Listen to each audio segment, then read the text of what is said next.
Ya, Assalamualaikum warahmatullahi wabarakatuh. Selamat malam semuanya. Jadi nyalain dulu kameranya sebelum kita mulai.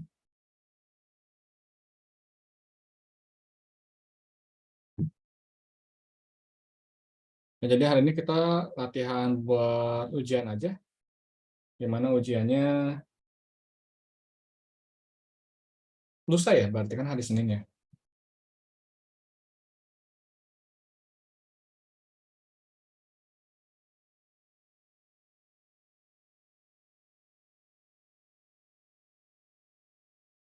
Em, Besok juga bakal ada tambahan kan ya. Jadi hari ini ya kelas Senin kemarin akan pindahin ke hari ini. Walaupun kayaknya banyak yang nggak bisa ya karena pindah hari. Terus besok ada tambahan 9.15 kayak biasa buat ujian hari Senin ya. Terus nanti tanggal 7 bakal ada tambahan buat matematika dasar hari Kamisnya. Kayak gitu. Terus nah yang tanggal 14 ini kan ada ujian 3 fisika dasar. Akan lihat lagi ntar ujian fisika 3 itu kan hari Kamis, UP itu tanggal 15. Tanggal 14-nya tuh kayaknya bakal susah buat ngajar soalnya lagi camp. Jadi kemungkinan kalau emang ada kebutuhan buat belajar buat UP, akan ngajarnya di tanggal 13 paling berarti bisanya tuh. Kayak gitu sih. Nah itu kalau ada jadi pertemuan terakhir di semester ini. Gitu. Ada yang tanya dulu? Jadi nyalain kameranya? Masih pada mati.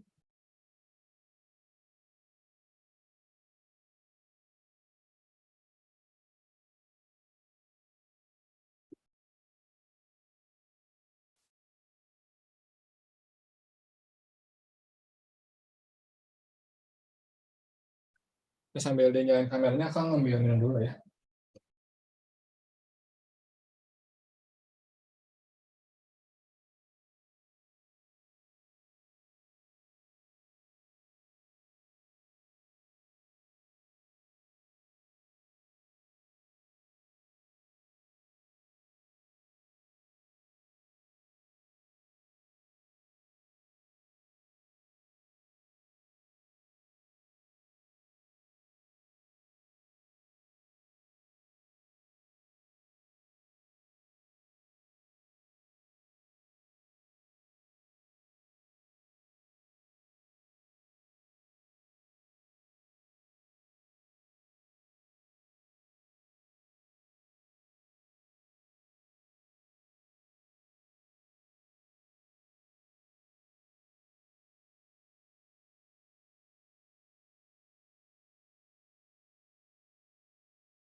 Nah, masih pada mati kameranya.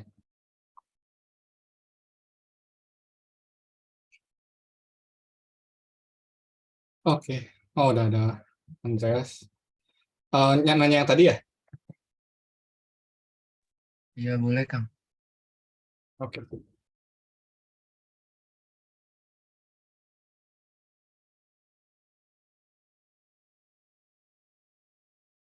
Ya, itu akan lihat tuh soal ujian tahun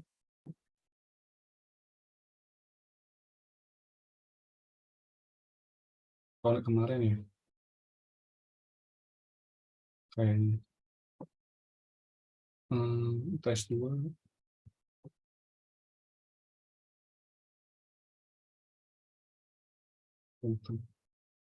2019 ya. Oke. Iya.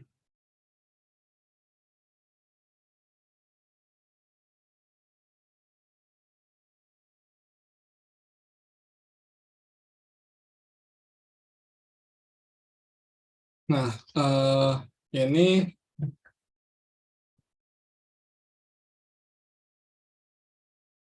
untuk mengukur aliran minyak, sebesar 800 kg per meter kubik di dalam suatu pipa Venturi yang membentuk sudut terhadap arah mendatar.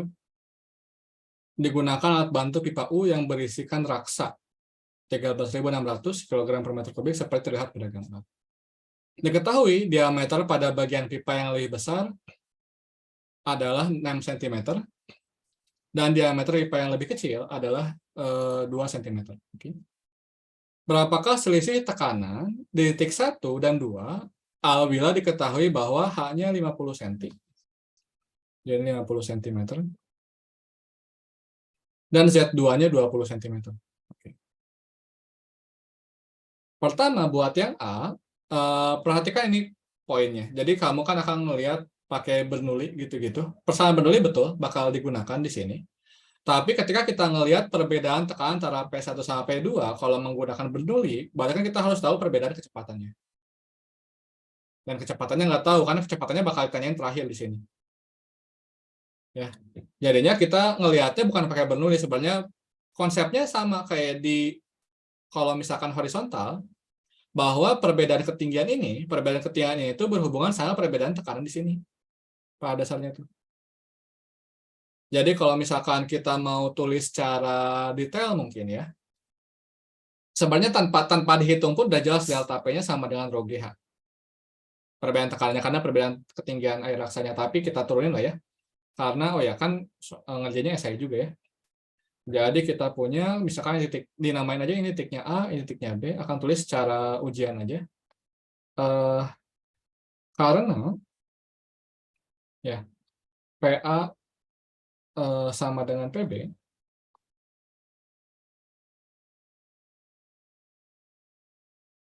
maka kita punya di sini, ini pakai warna hitamnya.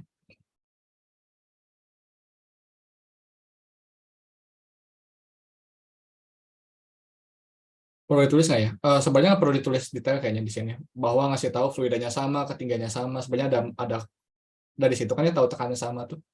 Tapi menurut Akang nulis gini juga kayaknya cukup lah, itu subjektif lah ya. Bahwa menurut Akang ini cukup obvious buat nggak ditulis. Nah, jadi karena kita punya tekanan A sama tekanan B sama, paling ini ditulisin di gambarnya. Ya kalian mau gambar ulang atau gimana. Jadinya kita punya di sini PA itu berarti kan P1 ditambah rho GH1 gitu kan ya. Sama dengan rho-nya berarti rho minyak. Sama dengan PB-nya adalah P2 ditambah rho GH2 gitu kan ya. Ditambah rho minyak ya.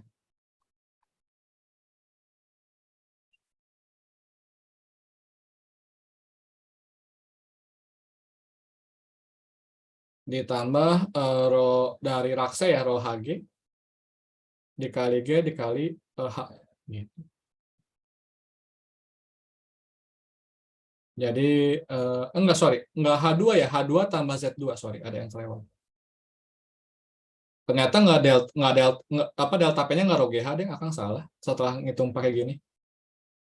Ternyata lebih ribet dari yang Akang bayangin. Tapi tetap bisa kejawab dari satu persamaan ini. Rho GH.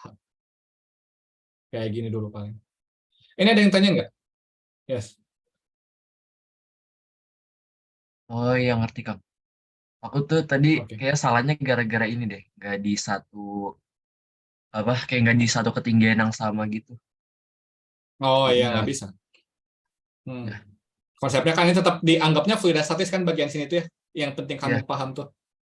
ya. Bahwa di sini karena fluidostatis Kesalahan jadinya. gitu. Ya, gitu. Jadinya kita lanjutin. Ini tinggal dihitung lah ya. Ini akan terusin. Jadi kita punya P1 minus P2. P1 lebih besar tekanannya kan ya. Karena P2 itu kecepatannya lebih besar, makanya tekanannya turun. Jadi P1 minus P2 sama dengan, ini H2, sorry. Jadinya kita punya ini rho minyak dikali G dikali H2 minus H1 ya.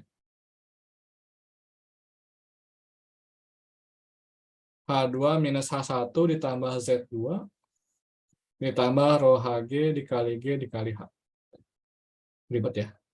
Delta P sama dengan rho minyaknya dikali G. H2 dikurangi H1, ini negatif H berarti ya. Minus H ditambah Z2 ditambah rho Hg dikali G dikali H. Udah deh tinggal dihitung. Jadi kita punya delta P-nya sama dengan rho minyaknya 800 ya.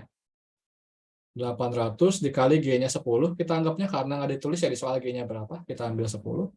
Dikali minus H, H-nya itu 50 cm atau 0,5 meter, ditambah Z2-nya 0,2 meter, ditambah rho Hg-nya 13.600, dikali G-nya 10, dikali H-nya 0,5. 0,5 kali 10 jadinya 5. Berarti kita punya perbedaan tekanannya sama dengan 8.000 dikali minus 0,5 tambah 0,2 minus 0,3 ditambah 13.600 kali 5. 13.600, nggak boleh kalkulator ya kalau nggak salah. 0,0033581 tambah 68.000. 8.000 kali minus 0,3 itu kan berarti 2.400 ya. Ya 2.400 minus 2.400 jadinya ini 68.000 dikurangi 2.400. Berarti 656 ya. 65.600 Pascal. Kayak gitu. Ini tinggal ngitung aja, akan langsung lanjut ke yang B. Tuliskan perbandingan kecepatan titik 2 dan kecepatan titik 1. Ini kamu udah jawab kan ya pakai kontinuitas, betul? Ya udah. Jadi kita punya dengan menggunakan kontinuitas,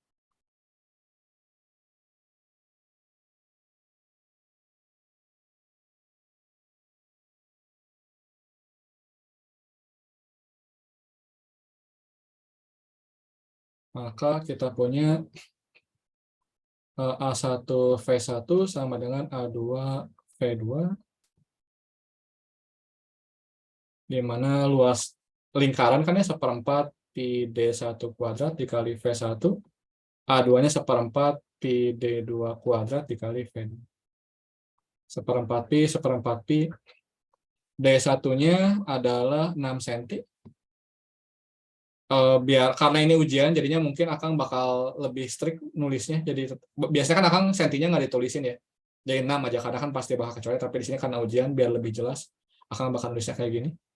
P1 sama dengan D2-nya tadi itu 2 ya.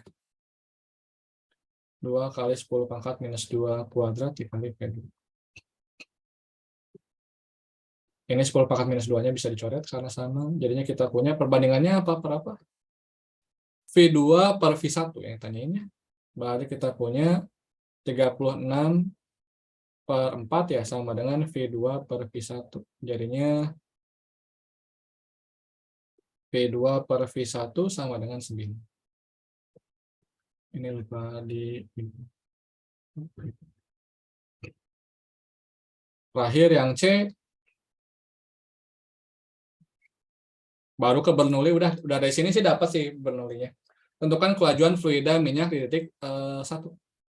Kita mau tahu V1, maka buat tahu V1 kita pakai Bernoulli dengan menggunakan persamaan Bernoulli, maka kita punya P1 ditambah rho GH1 ditambah setengah rho V1 kuadrat sama dengan P2 ditambah rho GH2 ditambah setengah rho V2 kuadrat.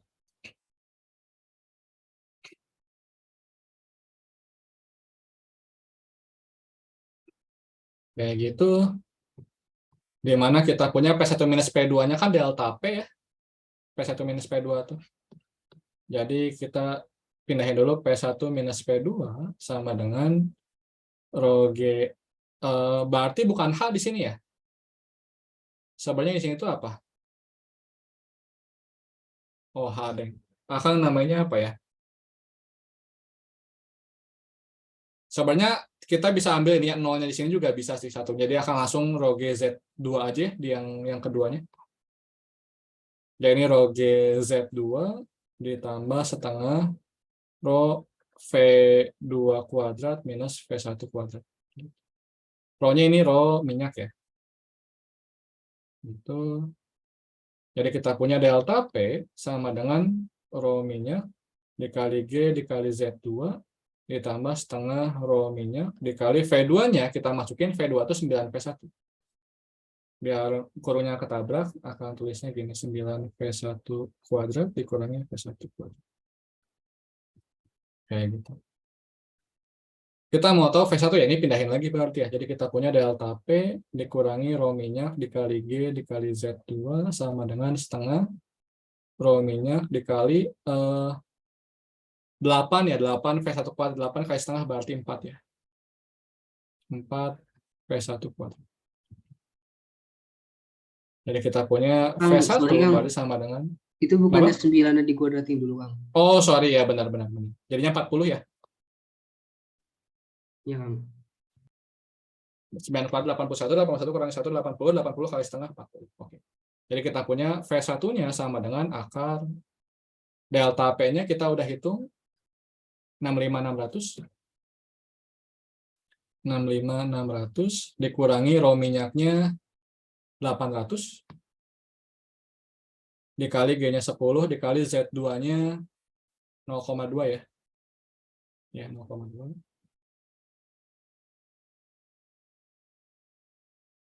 Per 40 dikali rho minyaknya 800. Jadi kita punya 10 dikali ini jadinya habis. Balik sama dengan ini angkanya bagus kayaknya ya. 800 kali 2 1.600. 65.600 dikurangi 1.600 64.000. Per 40 dikali 800 32.000. Jadi kita punya V1 sama dengan 64 dibagi 32, 2 ya, akar 2 ya.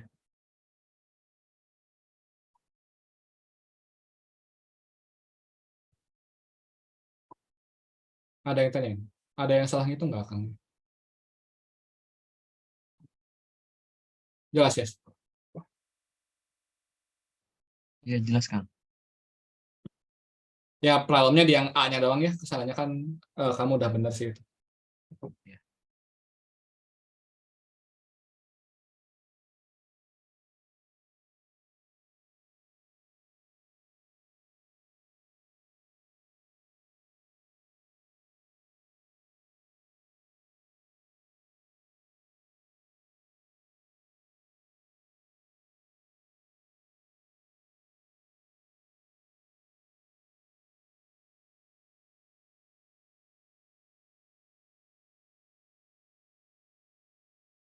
Oke, kalau nggak tanya lagi, ini kita lanjut ya. Kalau mencatat di screenshot aja dulu. Udah. Oke. Kita lanjut. Kansya sekarang. Kira ini soal mekanika, ternyata pas lihat, oh bola pejal ya. Kang, aku nggak jadi nanya yang Ya. pertama Kang, yang kedua Kang. Oh, jadi yang kedua aja. Oke. Oke, ini getaran ya.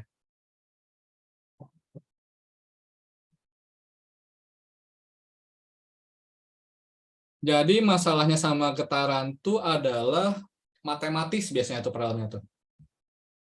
Jadi problemnya tuh biasanya lebih ke matematis dibandingkan dengan fisik kalau menurut Akang tuh. Jadi kayak baca grafik dan lain sebagainya, karena kalau kita ngomongin getaran tuh hubungannya sama trigonometri, sin cos gitu-gitu. Jadi kemampuan trigonometrinya yang jadi pembeda tuh apakah seorang bisa ngerjain getaran sama gelombang, bisa bilang kayak gitulah kira-kira. Biasanya problemnya.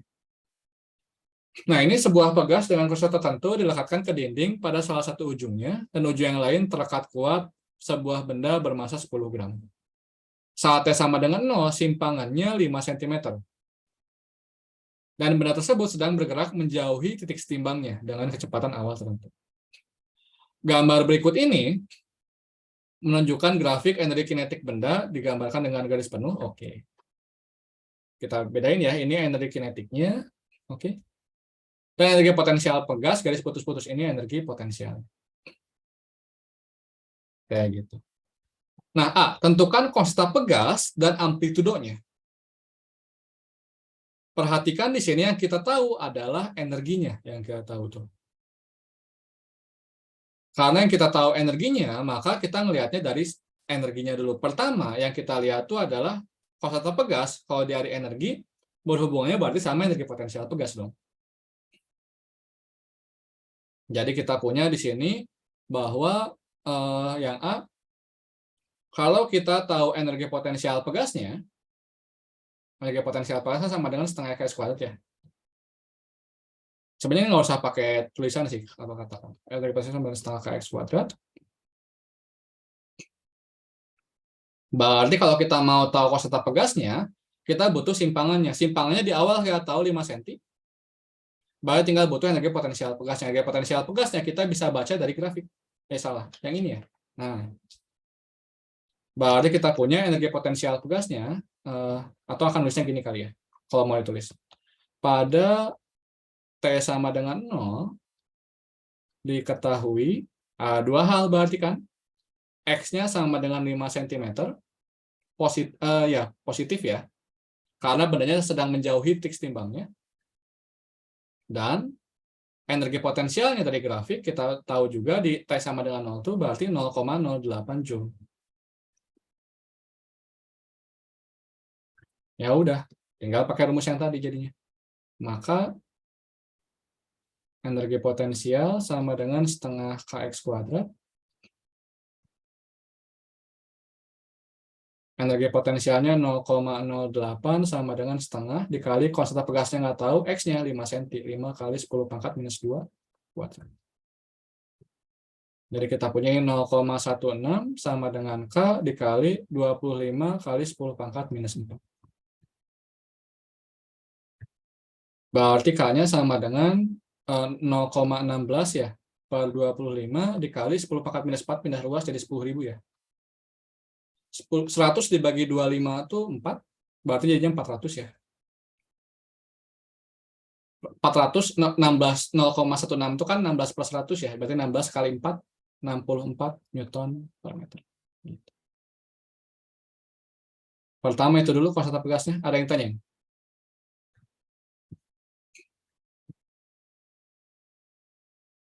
Nah, sekarang gimana dengan amplitudo? Amplitudo hubungannya diulangi lagi ke energi potensial. Baliknya lagi tuh. Bahwa kita bisa lihat amplitudo itu kan simpangan maksimum. Pada simpangan maksimum, kan kita udah dapat K-nya. Ini soal diulangi lagi, soal ujian tuh pasti terus lah. Dari A dapat B, dari B dapat C, gitu-gitu pasti. Sama di sini juga dari konstanta pegas kita bisa dapat amplitudo. Mikirnya gimana? Karena kita dapat konstanta pegas itu dari energi potensial, berarti kan kita juga bisa mendapatkan amplitudo dari energi potensial juga. Karena udah dapat K kan, pasti K dipakai buat yang selanjutnya tuh. Itu clue juga sebenarnya tuh, walaupun secara tidak langsung ya. Jadi ngelihat logika soalnya. Jadi pada simpangan maksimum, kita punya energi potensialnya berapa ketika simpangannya maksimum? 0,32.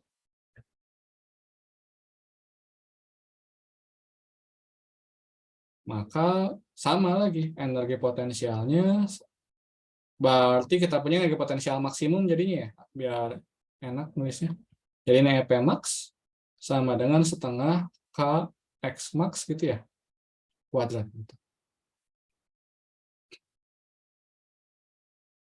Jadi kita punya energi potensial maksimumnya 0,32 sama dengan setengah, K-nya udah tahu 64 dikali X max kuadrat. Berarti X max kuadrat sama dengan 0,64 ya per 64, berarti 0,01 ya, benar ya, 0,01, berarti X max-nya sama dengan plus minus 0,1 meter. Oke. Dari sini kita tulis kesimpulannya, ini plus minus ya karena X kuadrat nih, biar kalian terbiasa, soalnya kan secara matematis X kuadrat sama dengan 4 tuh X-nya plus minus 2 kan ya. Jadi kita dapat kesimpulannya bahwa amplitudo ya, amplitudo getarannya sama dengan 10 cm.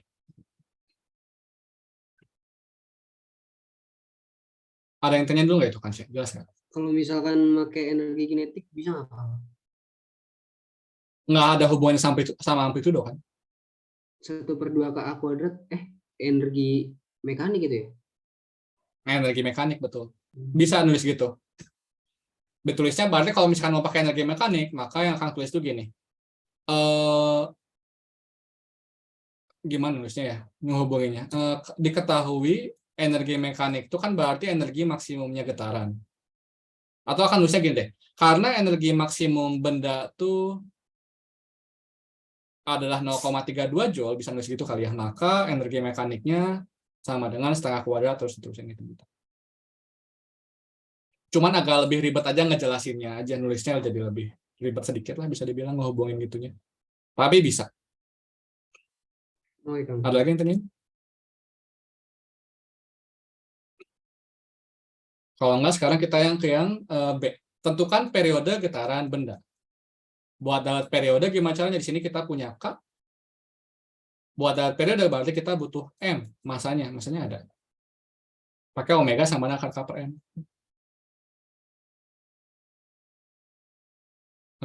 Berarti ya udah langsung aja lah, omega sama akar K per M. Ini nggak usah pakai karenaan kayaknya. Omega sama akar K per M. Gitu kan ya. Jadinya kita punya omeganya tuh, intinya apa, sorry? Lupa. Periode ya? Ya, periode.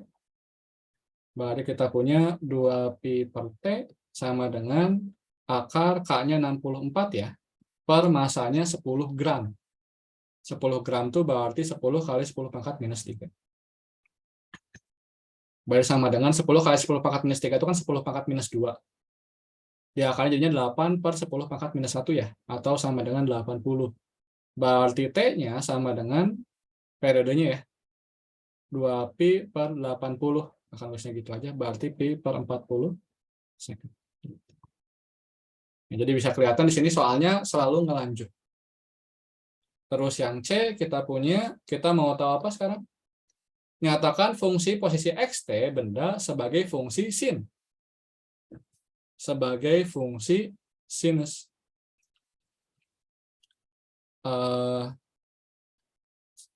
Kita punya, karena secara umum, mungkin akan bisa gini ya, secara umum, simpangan benda memiliki apa ya nulisnya ya? Secara umum yang ternyata ini keyword tulisnya apa istilahnya? Menyatakan fungsi posisi. Apa ya? Secara umum posisi benda pada getaran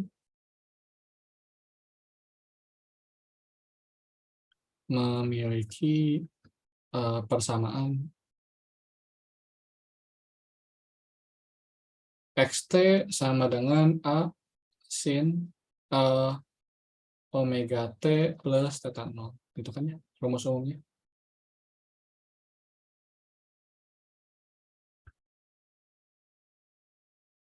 Sehingga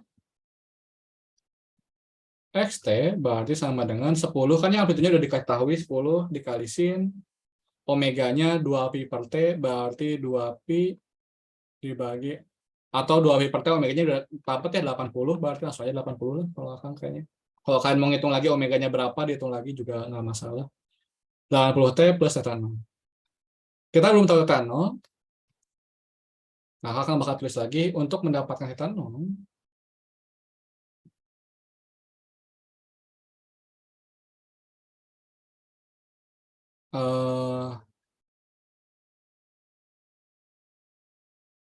Substitusikan, atau akan nulisnya gini kali ya. Nulisnya gimana? Untuk mendapatkan theta 0 maka nggak bisa. Oh, dengan menggunakan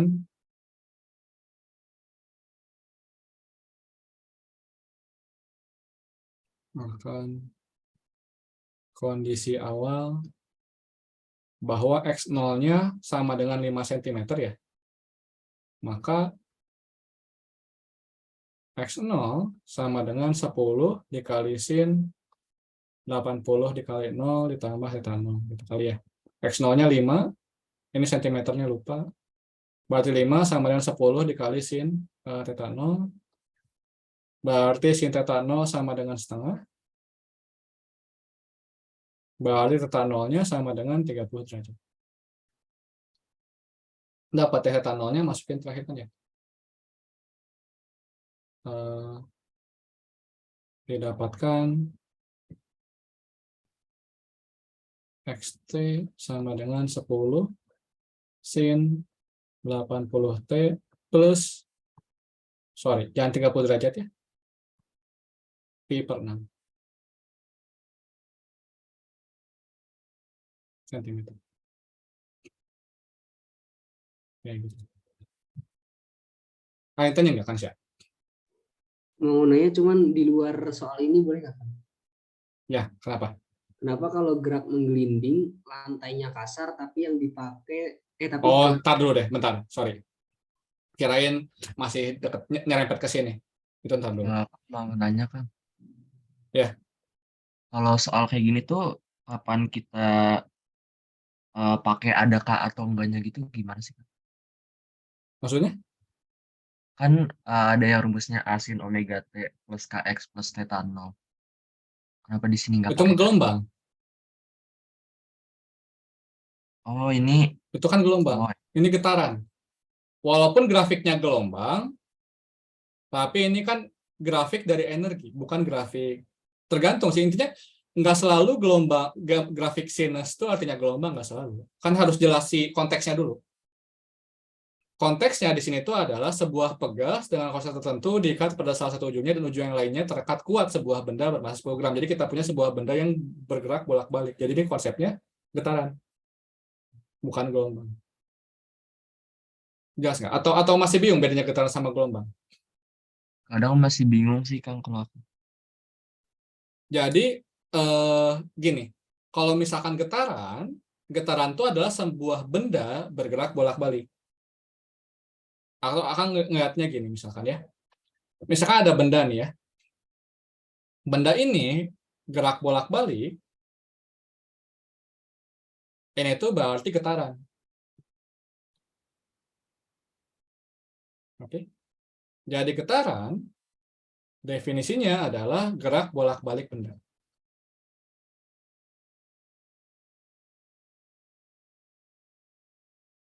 Oh ya, kan lupa kan nggak ngajarin gelombang soalnya kemarin ya. Jadi getaran itu adalah gerak bolak-balik benda, di mana ya ini kita punya benda bergerak bolak-balik lah, itu dulu lah mungkin pertama. Itu paham? Ya paham Kang. Oke. Nah sekarang kalau kita ngomongin gelombang, gelombang itu adalah getaran yang merambat.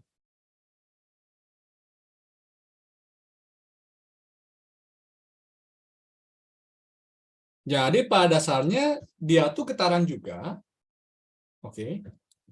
Tapi yang bergetarnya tuh ada banyak yang saling berhubungan satu sama lain. Jadi kita ngomongin gambar yang ini juga, misalkan ya, biar kebayang nyambungnya gimana. Tapi ini tuh cuma sebuah bagian aja dari sebuah tali yang bergelombang misalkan.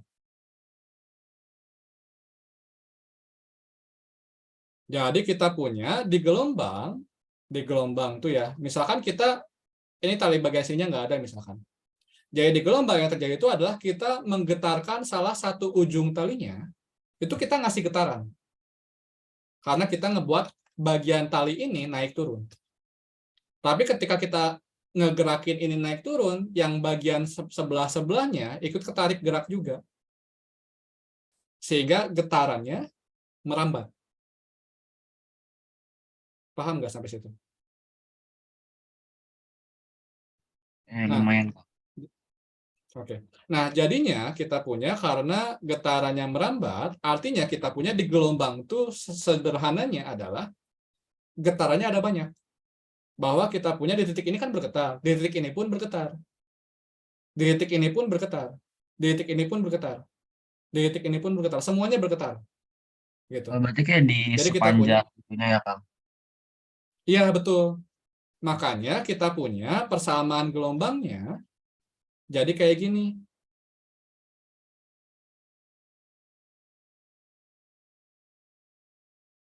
Beda sama yang di sini. Bedanya apa? Kalau misalkan di sini, kalau di getaran, kita punya bendanya yang bergetar cuma di satu posisi aja. Makanya getarannya tidak tergantung posisi. Kalau di sini, kenapa ada KX-nya? Karena kita punya di titik yang berbeda, di X yang berbeda, di X yang berbeda tuh simpangannya beda. Jadi itu ngomongin simpangan juga ini tuh. Simpangan dari setiap titik di tali ini gitu. Kalau ini kan nggak ada getaran lagi di sini kan. Kalau ada getaran lagi di sini berarti ada yang di X1, ada yang di X2, ntar ada X-nya misalkan gitulah. Tapi kalau di sini kan nggak ada, cuma satu aja benda, jadinya nggak ada faktor X-nya. Karena cuma di satu X yang sama, ini pindah, sorry. Karena cuma di satu X aja, X-nya sama dengan 0 lah gitu. Terus kita punya ada Y gitu kan. Jadi nggak ada pengaruh X-nya. Kalau di sini ada X-nya gitu, karena X-nya berbeda-beda. Paham? Oke, paham, Kang. Oke. Ada lagi yang tanyain lain? Kang, mau nanya, Kang. Ya. Kalau pembuktian dia ngerambat ke sumbu X negatif sama ke sumbu X positif gimana? Kan dulu mah kan cuma karena tanda di depan omega sama K-nya kan? Ya. Kalau misalkan disuruh kayak dia kemana, arahnya gimana? Jadi arahnya itu pada dasarnya karena pergeseran grafik. Gini.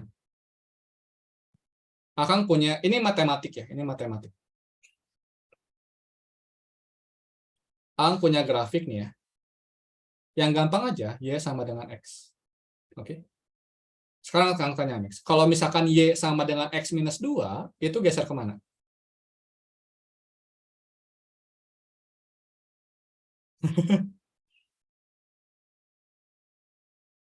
Masukin aja X-nya berapa. Masukin X-nya 2, Y-nya 0 kan? Ya, Jadi di sini kan, oh ke kanan. 0,2. Jadi gesernya kanan. Kayak gitu. Ini kita punya Y sama dengan X minus 2. Nah, sementara kalau misalkan Y sama dengan X plus 2, kalau Y sama X plus 2 berarti otomatis di kiri.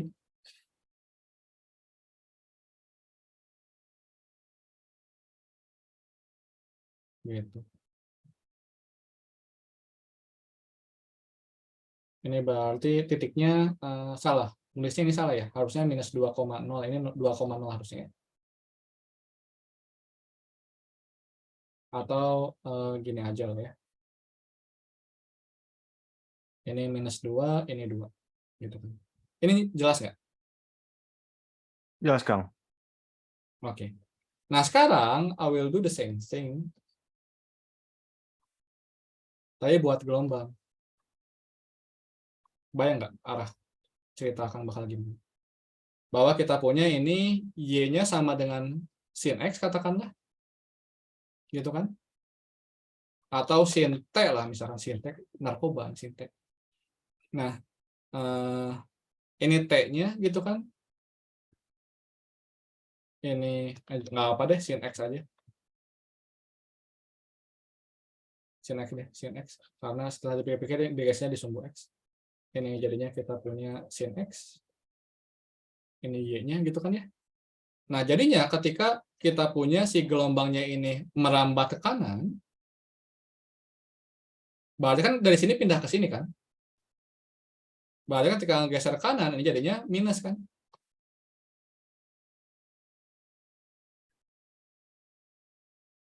Dan itu terjadi setiap waktu, jadi setiap waktu itu bergeser, makanya kita punya ini X minus T gitu misalkan. Tapi kalau misalkan X plus T, berarti kita punya gelombangnya bergeser ke kiri ngerambatnya. Kayak gitu. Jadi jawabannya dari transformasi fungsi. Bukan konsep fisika, tapi matematik. Itu paham nggak? Aman kan? Aman. Nah, cuman kan kalau misalnya kita ngomongin soal, bisa jadi sin-nya T minus X bukan X minus T. Atau pakai cos.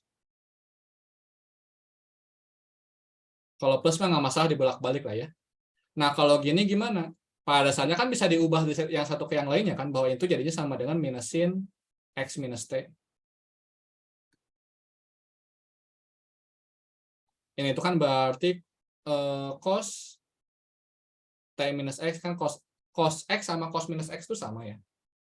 Jadi kita punya ini, bentar, ini cos X minus T udah benar berarti. Cos X minus T itu berarti sin X minus T ditambah pi per 2. Cos T minus X itu kan berarti sin X minus T plus pi per 2 juga karena sama. Gitu. Jadi kita bisa lihat di sini tadi sin sama cos yang berbeda, sama ketika T sama X-nya ditukar-tukar, pada akhirnya kita bisa transformasi jadi satu bagian yang sama. Jadinya yang penting itu bukan mana yang positif sama mana yang negatif, tapi apakah tandanya berlawanan atau tandanya sama. Jadinya yang dilihat tuh. Jadi kita bisa lihat di sini yang penting itu adalah jika X dan T berlawanan, berarti ke X positif gitu kan. Sementara kalau misalkan X dan T-nya searah, ke X negatif gitu. Jelas? Jadi kalau misalkan ada soal nanya dia arah rambatnya, bilang itu aja ya. Kalau XT yang berlawanan Iya. sama arah. Betul. Gitu.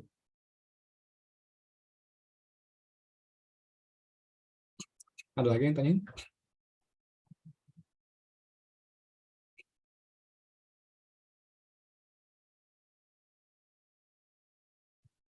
Kang, mau nanya yang tadi dong, Kang. Bentar, satu lagi. Akan tanya kamu. Oke.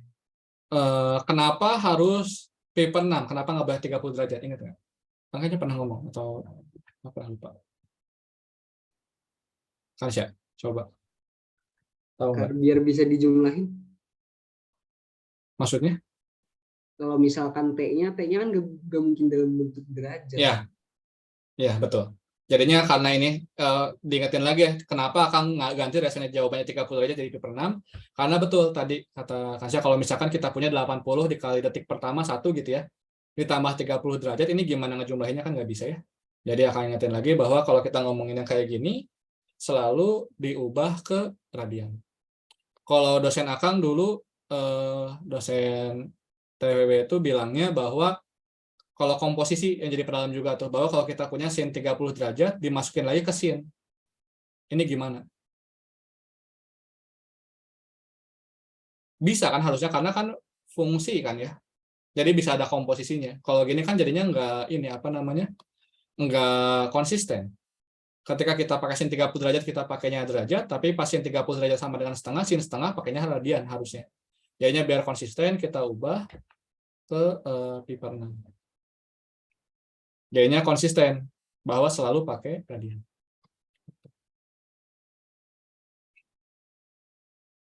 Nah, itu tentang gelombang. Untuk di gelombang, ini getaran, sorry. Ini getaran ya. Tadi nyerempet ke gelombang sedikit. Ini udah? Kalau udah ya tadi kan saya mau nanya apa? Kalau misalkan gerak menggelinding, itu kan lantainya kan pasti kasar. Enggak harus?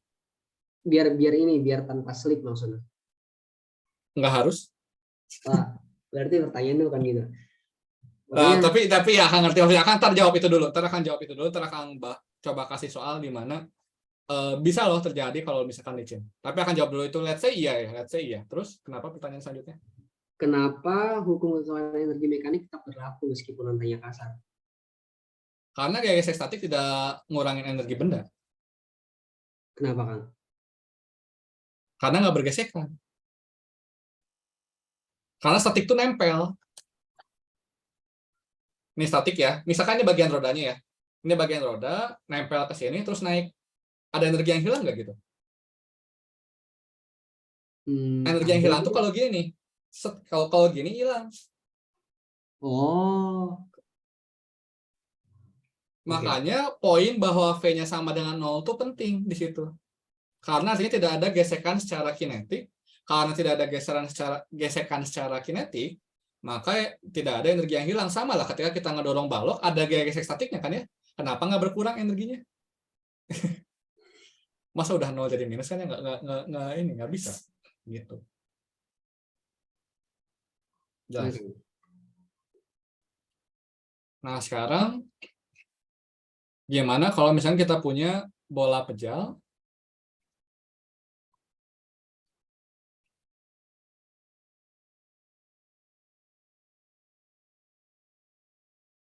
ini lantainya licin nih. Misalkan kita kasih gaya si bola pejal ini bola pejal ya, atau ya bola pejal lah ya. Kita kasih gaya di sini, ini gayanya F di ketinggian H. Ini jari-jari bolanya R. Jika ini coba kerjain ya. Jika apa namanya bola pejal bermasa M dan berjari-jari R ya, memiliki momen inersia, ini akan kasih tahu, walaupun mungkin kalian hafal, I-nya sama dengan 2/5 mr kuadrat, maka agar bola dapat menggelinding sempurna,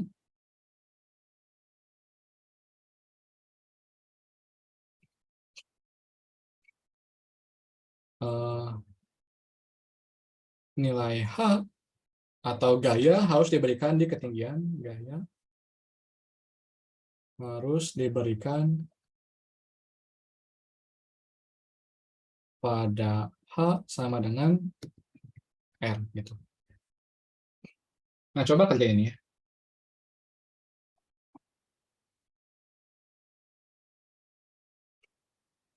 Ini licin.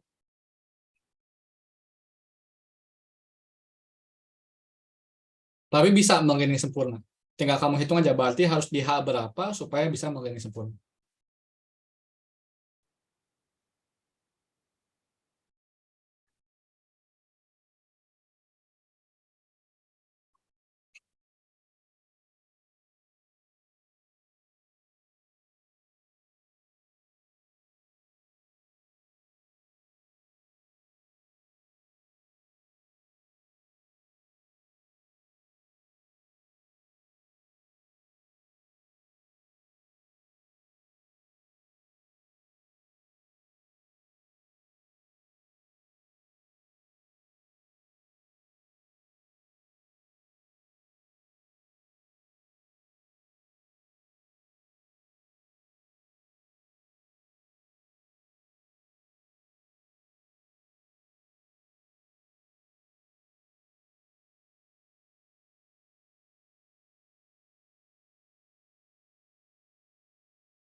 2/5R bukan, Kang?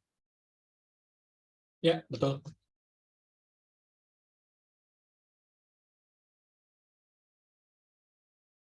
Jadi langsung bahas aja kali ya.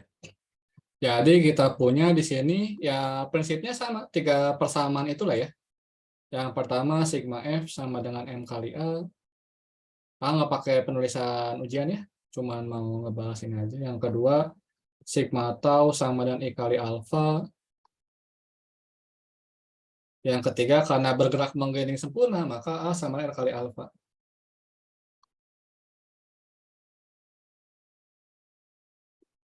Sigma F sama M kali A, gain cuma 1 kan ya, karena licin nggak ada gaya gesek, berarti ya F sama M kali A doang.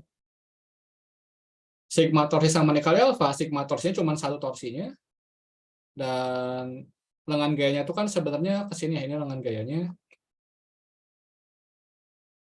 Ini gayanya, tapi kan kita torsi itu kan cross product ya. Cross product itu kan berarti, bentar akan tulis dulu, torsi itu kan L cross F. Yang tegak lurus sama gaya ini adalah H ini kan ya. Kalau misalnya kita urai L-nya gitu kan. Ini L, ini misalkan theta, ini L cos, ini L sin gitu kan ya. Berarti kan cross product-nya itu L sin theta dikali F, di mana L sin-nya itu adalah H. Jadi kita punya di sini H dikali F sama dengan I-nya 2/5 MR kuadrat dikali alfa. Di mana alfa sama dengan A per R.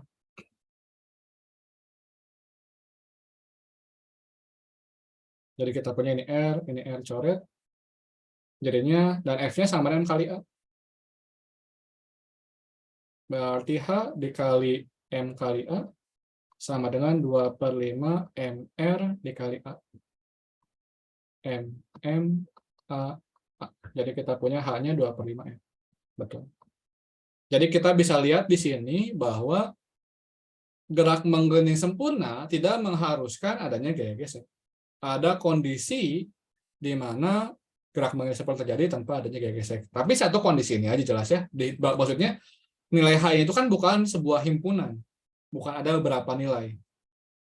Hanya pada kondisi ini saja baru bisa bergerak menggelinding sempurna walaupun licin. Jelas ini pun ada batasannya bahwa harus horizontal. Jelas kalau bidang miring, ntar perhitungannya bakal berbeda lagi, dan lain sebagainya. Gitu. Ya, tapi yang jelas bahwa ini cuma ngebuktiin aja bahwa bisa gitu ya. Jelas kalau kasus yang lain bakal berbeda hitungannya, tapi yang jelas bisa. Jelas, ada yang tanya?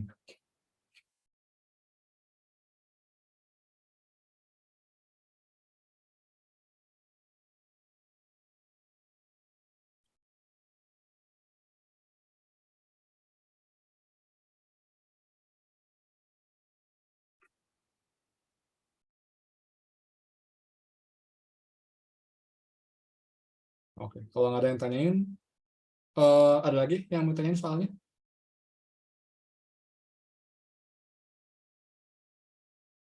Kang. Ya. Kan kalau gelombang tuh bisa diturunin terhadap X sama T ya. Betul. Pakai do gitu, itu artinya gimana? Artinya. Do itu disebut dengan turunan parsial. Yang ini konsep turunan parsial ya. Jadi konsepnya turunan parsial tuh pada dasarnya gini, Mas. Bahwa entar tuh semakin kalian belajar banyak matematik, maka kalian akan ketemu berbagai macam simbol. Tapi pada dasarnya simbol ini tuh cuman sebagai apa ya, meringkas lah apa yang sebenarnya kalian bakal lakuin si simbol ini tuh kan ya. Sehingga yang penting tuh makna dari simbol tersebut. Kayak misalkan nanti di semester depan salah satu kegelisahan mahasiswa tuh ketika ketemu hukum Gauss ada integral tertutup gitu kan ya. Ini apa gitu kan ya. Ini ntar yang kalian pelajari semester depan gitu. Ada integral tertutupnya. Ini tuh apa gitu kan, maksudnya apa. Tapi pada akhirnya ketika kalian mengerti simbol ini apa, bagaimana menghitung ini itu sebenarnya sederhana. Karena cuma simbol aja, simbol itu kan meringkas apa yang kita lakukan gitu kan ya. Sama lah seperti kita ngomongin sigma, mungkin awalnya kalian bingung sigma itu apa, padahal sebenarnya cuma nambahin doang gitu kan ya. Kayak gitu. Prinsipnya itu. Nah, turunan parsial pun sama. Turunan parsial itu yang penting ngerti maknanya bahwa turunan parsial itu berhubungan sama turunan ketika kita berhubungan sama yang multivariabel, variabelnya lebih dari satu. Contohnya kita punya sebuah fungsi f yang berdasarkan x, y, z gitu. Maka misalkan akan pakai ini x kuadrat, y dikurangi z pangkat 3 misalkan. Maka turunan parsial itu mengatakan adalah kita mau turunan terhadap f, turunan f terhadap x misalkan, di mana tanpa perlu kita tulis, arti kata ini tuh bahwa kita anggap y sama z-nya konstan. Prinsipnya gitu. Kan delta tuh atau d itu kan berhubungan sama delta x kan ya, perubahan x. Jadi kita mau lihat perubahan f terhadap perubahan x, tapi y sama z-nya nggak berubah gitu prinsipnya tuh. Maka yang terjadi adalah karena y sama z-nya konstan ya kita anggap sebagai angka, maka ini jadinya 2xy. Karena 2x-nya yang diturunin. Do f do y berarti sama dengan x sama z-nya yang konstan, y-nya yang turunin. Ini konstanta, berarti jadinya x kuadrat. Do f do z berarti jadinya ini minus 3z kuadrat. Gitu. Jadinya kalau kita berhubungan sama persamaan gelombang, maka kalau kita ngitung do y do t, berarti kan kita ngelihat nih perubahannya terhadap waktu. Kalau x-nya nggak berubah, berarti apa? Secara fisis. Secara fisis, kan kita mau, ketika x-nya nggak berubah, berarti kan kita ngomongin satu titik di sini. Berarti kita mau do y per do t itu perubahan simpangnya terhadap waktu. Oh, berarti kita mau tahu kecepatannya di sumbu y ini untuk partikel ini aja, gitu. Kayak gitu. Gimana kalau kita mau ngitung, dimana ini kalau dihitung ya, berarti ininya kan, berarti omega A cos omega T min kx plus eta 0 gitu kan ya. Nah, kalau dy do x berarti gimana? Dy do x berarti kan kita ngomongin turunan y terhadap x. Bagaimana y berubah terhadap x, tapi kalau kita ngomongin waktu yang sama. Waktunya nggak berubah, berarti ini kan waktunya nggak berubah ya, itu pada suatu waktu. Berarti kita mau tahu perubahan y-nya terhadap perubahan x-nya. Oh, berarti kan ngomongin kemiringan ini. Gradiennya. Kayak gitu. Nah, itu kemampuan interpretasi. Salah satu hal penting yang kalian butuhkan di jurusan kelak ya, bahwa pada akhirnya ini agak nggak ke ujian banget ya, ngomonginnya jauh lah ya. Karena kan pengen kalian tetap punya gambaran besarnya, apa namanya tuh, kayak gimana nanti tuh tujuan kalian kuliah tuh kan. Bahwa pada akhirnya nanti tuh ketika kalian kerja, yang dipakai sama kalian tuh utamanya adalah memahami makna dari hal-hal ini. Kalian mungkin nggak ngitung langsung, kayak Akang, kerjaan Akang tuh Akang nggak pernah ngitung, nggak pernah. Kemampuan matematik Akang tuh Akang pakai buat ngebaca persamaan, ini tuh maksudnya gimana, itu maksudnya gimana. Tapi ngitung matematik pakai integral, pakai turunan, nggak pernah sama sekali. Gitu. Nah, dari sini jadi kita punya bahwa perubahan simpangan terhadap x itu turunannya, gradiennya itu adalah, berarti ini minus KA jadinya ya, sin omega, tetap cos ya, cos omega T min KX plus theta 0. Gitu. Jadi di sini kita bisa lihat, diulangi lagi, itu berarti perubahan Y terhadap T, kalau X-nya tetap, berarti kecepatan partikelnya, kecepatan getar berarti kan jadinya. Sementara kalau simpangan Y terhadap X itu ini berarti ngomongin kemiringan si grafiknya gitu. Garis singgung itunya, kemiringannya. Bahwa di sini kan makin lama makin miring terus sudah berubah-ubah gitu. Oke. Jelas, Max. Aman, Kang. Oke. Ada lagi yang tanya? Lain?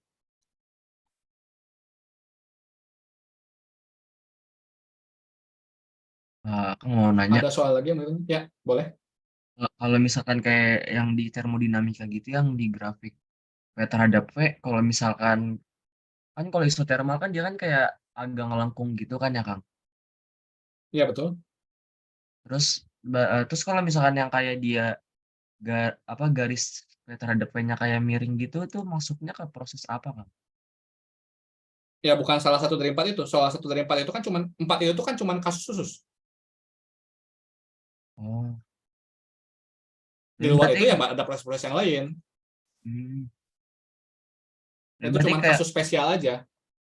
Kenapa? hitungnya tetap Pak, sama kan ya kan kayak W-nya berarti tetap integral PDF. Ya, Kan yang betul.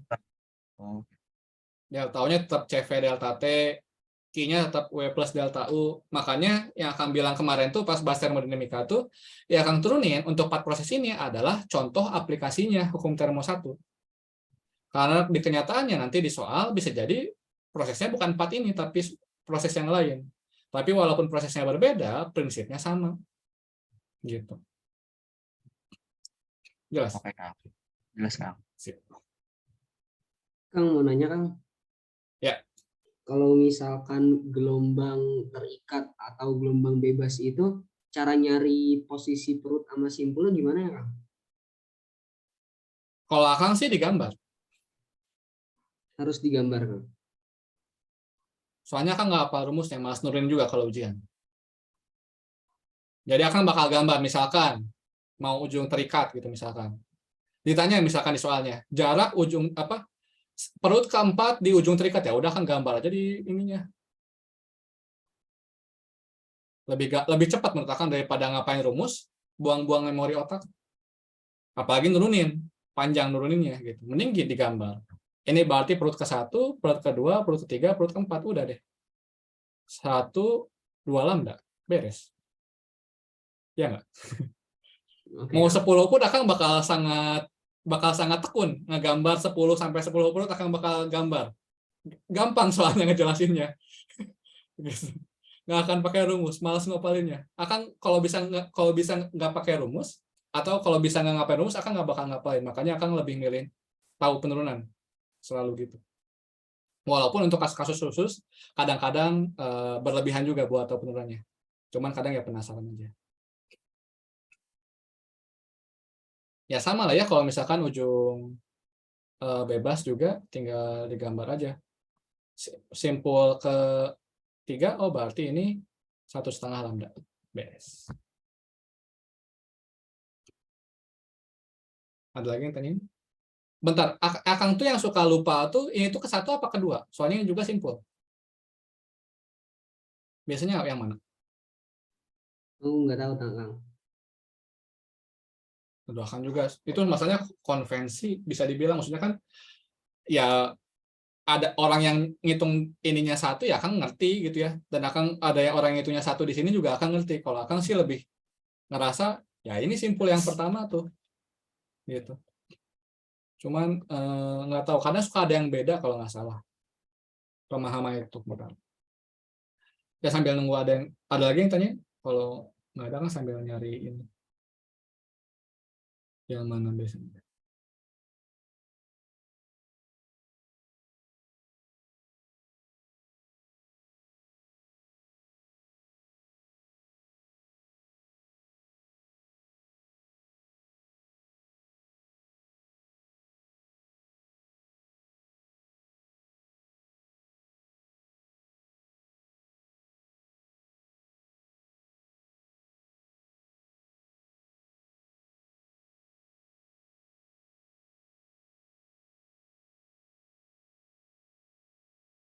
Oke, kalau di dari Haliday itu dari 0 ngitungnya tuh. Jadi kita punya kalau misalkan di ujung terikat kayak gini tuh berarti ini nolnya gitu. Kalau di Haliday itu. Ya coba dibaca lah dari kalimatnya lah. Akan cuma bisa bilang itu. Soalnya ya bener kan kata Kang, ini bisa beda-beda. Ngedefinisiin keberapanya itu.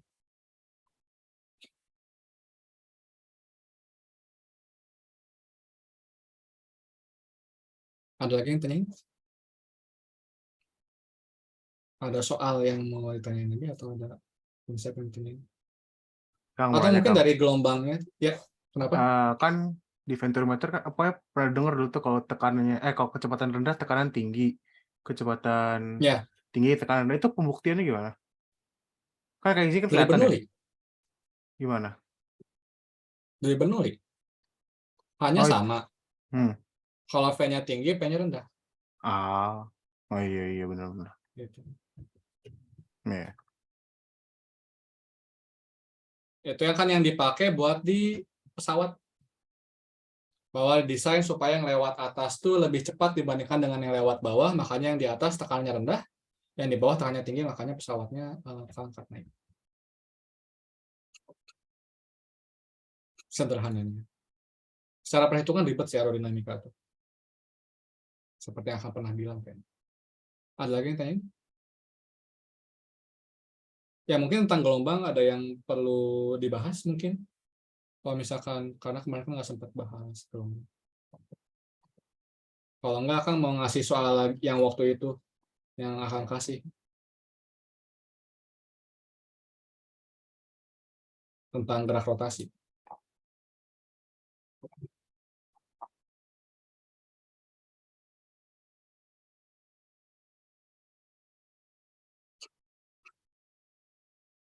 Kang boleh nanya soal lagi, Kang? Boleh, boleh. Oke. Mending nanya soal kalian sebenarnya. Kalau nggak ada yang nanya, akan pengen kalian coba kerja ini. Tapi akan simpan dulu aja. Oke.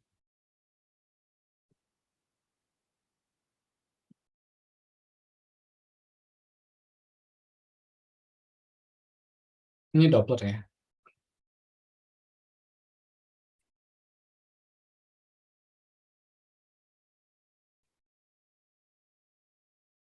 Dua buah kapal selam A dan B bergerak saling mendekat dalam air laut diam. Kapal selam A bergerak dengan kecepatan 50 km per jam dan kapal selam B pada 70 km per jam. Kapal selam A mengirimkan sinyal sonar gelombang suara dalam air pada frekuensi 10⁻³ Hz. Jika cepat lambat suara di dalam air adalah 5.470 km per jam, tentukan A. Berapakah frekuensi yang terdeteksi oleh kapal selam B? Oke. Jadi gini. Pertama, Akang belum pernah nurunin efek Doppler, tapi udah kelewat bahas gelombangnya. Dan sekarang pembahasan soal jadi kayaknya enggak deh. Tahun depan deh. Nah, jadi ini kita ngomongin efek Doppler kan ya. Efek Doppler itu kan berarti ada perubahan frekuensi karena gerak relatif antara dua buah benda, bisa dibilang gitu ya. Di mana perubahan frekuensi sama perubahan volume atau intensitas itu dua hal yang berbeda. Karena banyaknya ngebayanginnya bahwa efek Doppler itu benda mendekat, frekuensinya makin tinggi. Iya, soalnya kan suaranya makin kencang. Beda. Suara makin kencang itu berhubungan sama amplitudo atau intensitas. Frekuensi berhubungannya suaranya makin nyaring atau makin low. Low itu berarti ngebas gitu ya.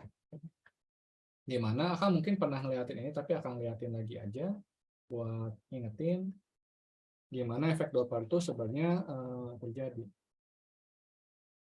Semoga masih efek.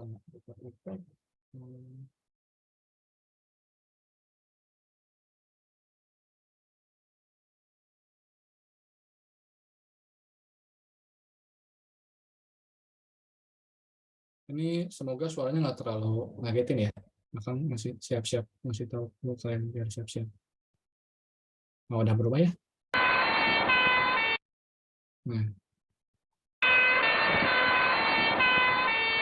Dengerin aja, gambar jelek emang.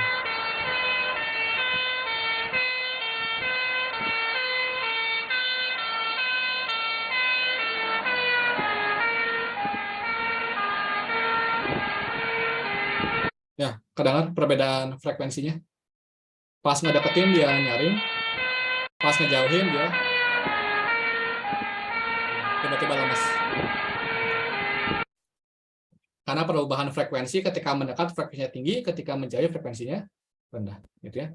Jadi bukan masalah volume suaranya, bukan intensitas suaranya, tapi dari frekuensi suara nyaring atau rendah.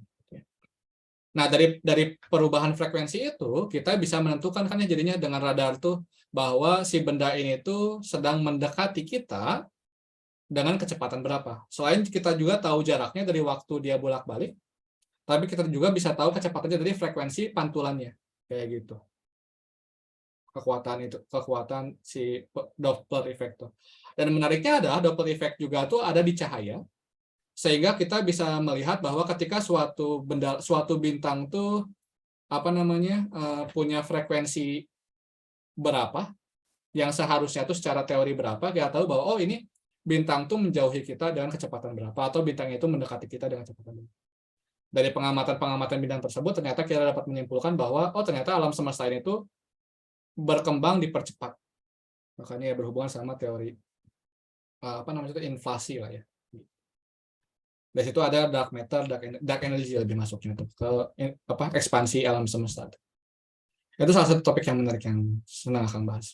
Nah, balik ke sini, jadi kita punya bahwa diulangi lagi dengan perbedaan frekuensi dari yang dilemparkan sama yang dipantulkan, maka kapal selam A bisa mengetahui selain lokasi B-nya, tapi kecepatan B-nya. Dan itu yang kita bakal hitung kan ya. Sebenarnya itu nggak ada yang VB-nya tahu deh. Ya, berarti kita melihat selisih frekuensinya aja. Nah, kita pakai efek Doppler. Efek Doppler itu berarti VB, FB ya, frekuensi yang diterima oleh B sama dengan V plus minus VP per V plus minus VS dikali Fs gitu ya. Akan pakai rumusnya dulu deh, Fp sama Fs. Di mana P itu pendengar, S itu sumber. Kenapa akan rumusnya? Salah mulu. Ini rumus-rumusnya. Di mana VP itu di atas, VS itu di bawah, dan pertama akan jelasin plus minusnya kenapa, kemudian akan bakal ngejelasin kenapa VP sama VS-nya itu posisinya begini. Pertama plus minusnya, logikanya adalah ketika pendengarnya mendekati, B kan pendengar ya, ini A itu sebagai sumber, B itu sebagai pendengar, ketika pendengarnya mendekati, kondisi yang mendekati ini berarti kan ngebuat frekuensinya bertambah. Makanya kita punya ketika mendekati EO2 plus VP. Karena kan supaya frekuensinya bertambah, maka pembilangnya harus positif kan, harus lebih gede. Dan dengan alasan yang sama, berarti kalau kita punya pendengarnya menjauhi, maka minus VP. Karena ketika menjauhi, maka frekuensinya berkurang yang didengarkan. Ketika frekuensinya berkurang, supaya berkurang berarti harus negatif. Dengan alasan yang sama, kita punya kalau misalkan sumbernya yang mendekati, diulangi lagi, sumber mendekati itu harus menghasilkan frekuensi yang makin besar. Supaya frekuensinya makin besar, ketika V-nya mendekati, maka harus negatif. Ngerti nggak? Karena kalau kita punya 1/5, diubah jadi 1/5 minus 3, maka ini kan 0,2, ini jadi 0,5 gitu kan. Jadi ketika penyebutnya berkurang itu kan nilainya makin besar. Konsepnya gitu kan ya. Sementara kalau misalkan menjauhi, berarti ketika A-nya itu menjauhi, A menjauhi itu berarti plus PS. Karena ya penyebutnya semakin besar, frekuensinya makin kecil. Cocok loginya gitulah ya, bisa dibilang. Jelas ada penurunannya. Nah, salah satu pertanyaan Akang tuh kenapa kalau misalkan pendengar mendekati sama sumber mendekati, kan secara kinematika itu adalah dua hal yang sama karena simetris. Tapi kenapa secara Doppler itu hasilnya berbeda? Karena kalau misalkan pendengar mendekati, berarti kan jadinya V plus VP Fs. Sementara kalau sumber mendekati, maka jadinya V min Vs Fs. Ini dua nilai yang berbeda. Dibandingin ini enggak satu. Nah, ini kenapa bisa berbeda? Karena yang terjadi adalah bahwa ketika perubahan frekuensi ini terjadi, karena kan ini si A tuh menghasilkan gelombang ya. Ini gelombangnya gitu kan. Ketika B ini bergerak, maka frekuensinya bertambah karena B itu nabrak ininya jadi lebih cepat. Yang harusnya kalau B-nya diam tuh misalkan dia bakal kena gelombangnya itu setiap sedetik, misalkan. Setiap sedetik itu kan berarti jadinya 1 Hz gitu kan ya. Nah, ketika B ini mendekati, otomatis yang harusnya belum nyampe, jadi udah nyampe duluan. Jadi yang harusnya periodenya 1 detik, misalkan periode nabrak ininya itu jadi setengah detik. Makanya frekuensi jadi 2 Hz nambah gitu. Paham nggak? Bahwa kecepatan pendengar ini memengaruhi langsung dengan frekuensi yang didengarnya. Karena dia nabrak si amplitudenya tuh gitu, sebelum waktunya. Nah, kalau misalkan ketika A bergerak tuh, sebentar kan nulisnya gini, V sama 6 kali F ya. Nah, pakai rumusnya inilah ngejelasinnya. Jadi karena V-nya tinggi, si B, maka F-nya naik. Prinsipnya gitu. Ngubahnya di V ya, si B. Nah, tapi kalau A-nya bergerak, ketika A bergerak itu yang terjadi adalah bahwa yang harusnya space di antara gelombangnya segini, tapi karena A-nya bergerak, maka gelombang yang keduanya, space jadinya lebih dekat. Diulang lagi, harusnya space-nya jaraknya segini nih, kalau misalkan A itu diam. Tapi karena A itu bergerak, maka space-nya jadi makin dekat. Jadi yang berubah panjang gelombangnya. Karena panjang gelombangnya berubah, panjang gelombangnya jadi lebih kecil, makanya frekuensinya naik. Dan panjang gelombang sama frekuensi itu kan berbanding terbalik. Makanya di bawah. Makanya mendekati pendengar mendekati sumber sama sumber mendekati pendengar itu bukan situasi yang simetris dalam kasus ini tuh. Gitu. Jelas nggak?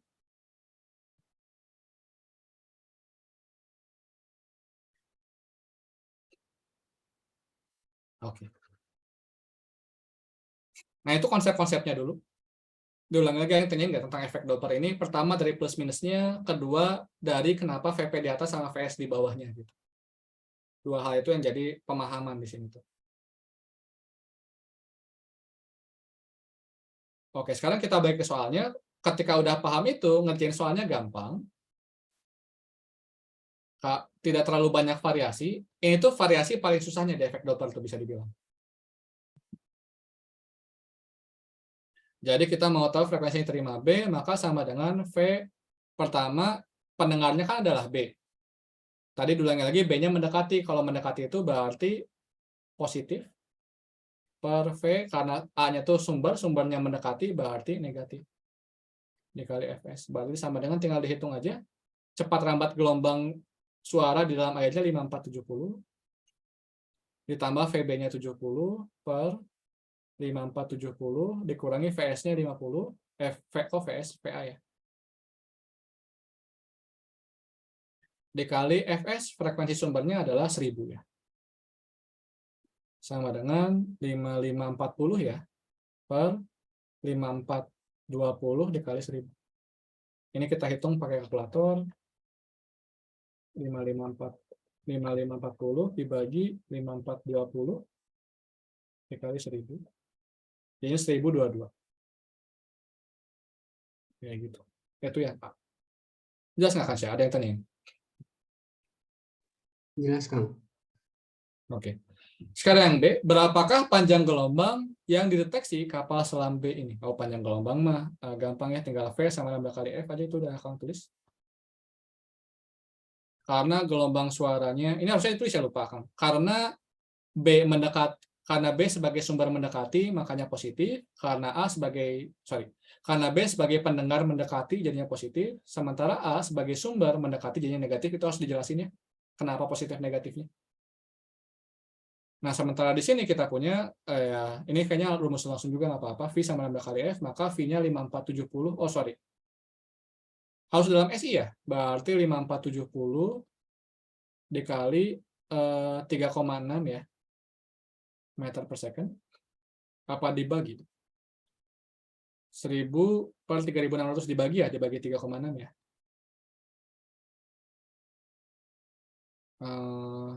Gimana nulisnya ya? Biar kilometer per jam dikali 1 meter per second itu sama dengan 3,6 kilometer per jam. Sama dengan lambdanya dikali frekuensinya adalah 1022 Hz. Gitu. Jadi kita punya lambdanya sama dengan 5470 kan ya, per 3,6 kali 1022.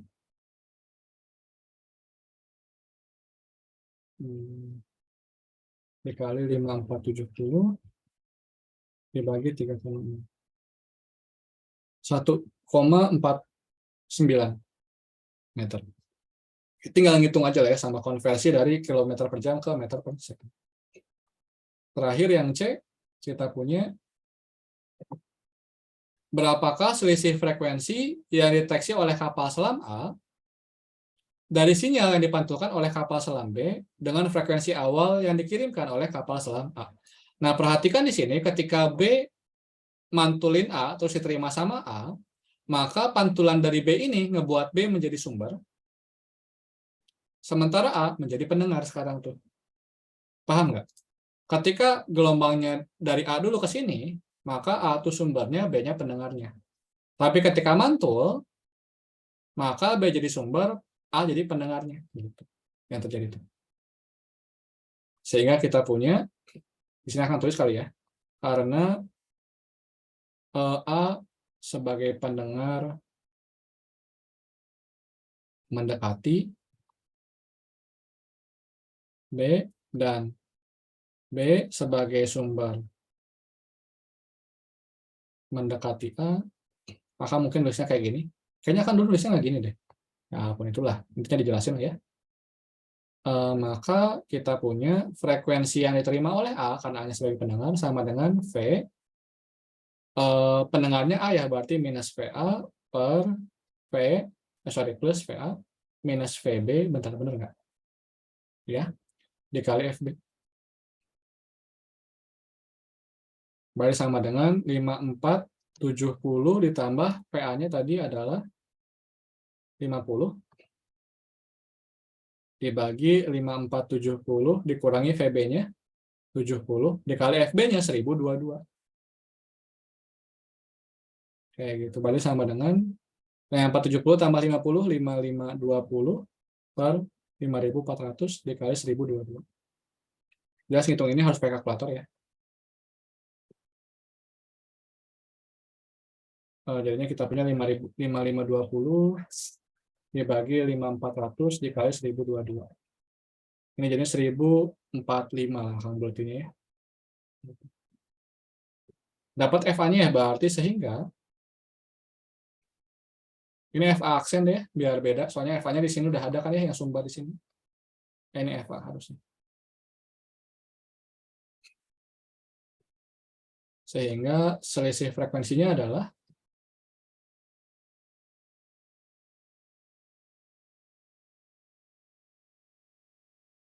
ya delta F-nya berarti sama dengan F aksen A dikurangi FA gitu.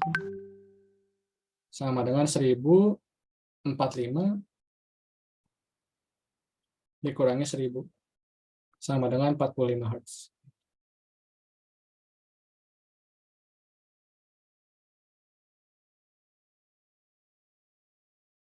Ada yang tanya gini?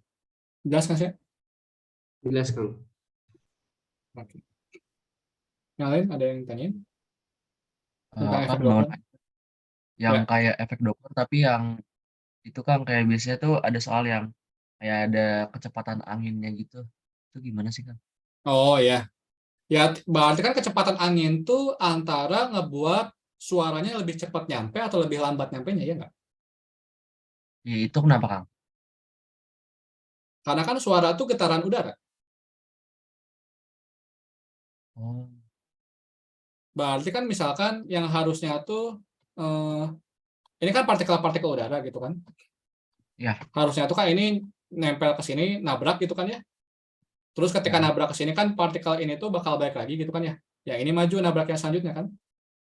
Oh, ya. Udara tuh gitu kan. Getaran udara bergetar gitu kan, maju mundur gitu. Gelombang longitudinal. Jadinya kan ya karena arah rambat sama arah getarnya sejajar.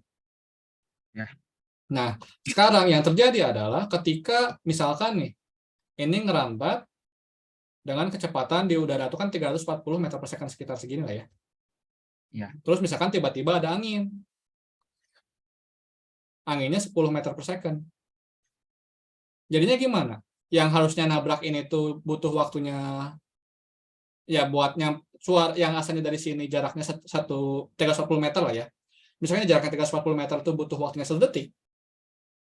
Sekarang tuh bakal lebih cepat karena didorong sama ya ada angin ini kan yang ngebuat jadi lebih cepat. Jadinya sekarang kecepatan udaranya 350 ya enggak? Oh, oke. Sementara kalau misalkan arahnya berlawanan ya berarti jadinya 330. Berarti ini tuh kalau apa? Kecepatan angin tuh ngaruhnya di yang V-nya ya, Kang? Iya, cepat rambatnya betul. Berarti ada di atas sama ada di bawah juga gitu, Kang? Betul. Ngubah cepat rambat bunyinya soalnya. Oh, oke, Kang. Ada lagi yang tanyain? Itu arahnya tergantung apa posisi Suaranya dari mana ke pendengar. mana? Oke, oke. Berarti kan itu kita ngomongin suaranya di sini, pendengarnya di sini gitu kan. Iya, Hmm. Baru kita ngomongin di sini V-nya jadinya 350. iya, Jelas kalau di switch jadi berubah kan ya. iya. Hmm. Ada lagi yang tanyain?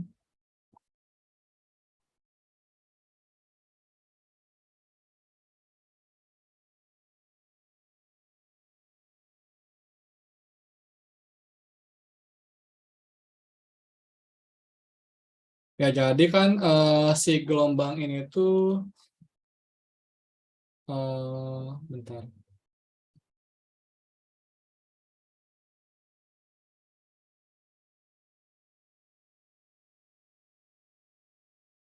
Saya sampai ini.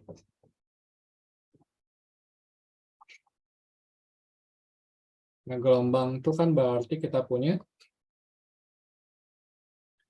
di SAP ini akan lihatnya ya.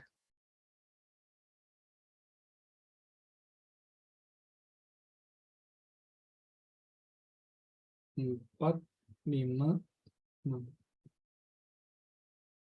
Ada gelombang tali, gelombang bunyi,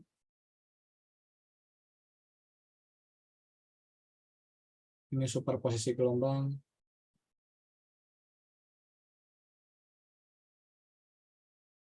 gelombang berdiri,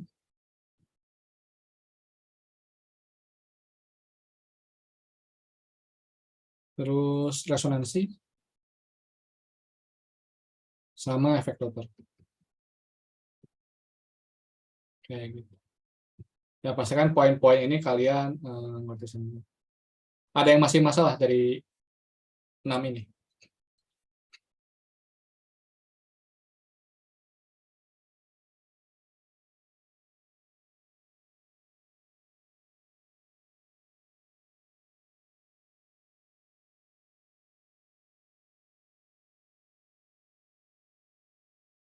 Ada lagi yang mau ditanyain?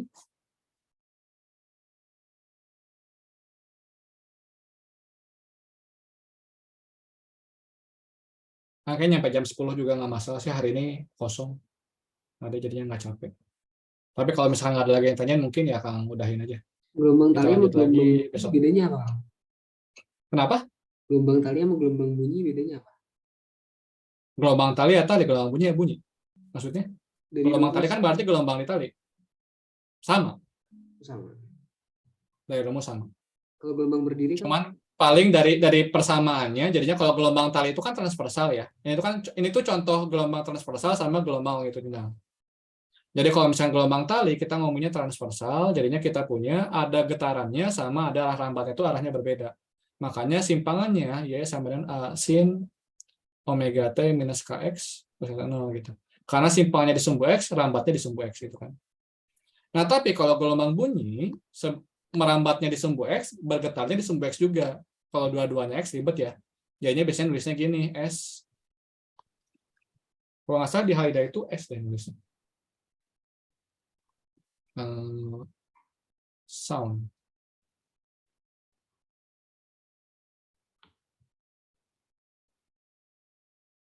Iya, di Haida nulisnya s pakainya. Jadi kita punya s sama dengan sm kali ya.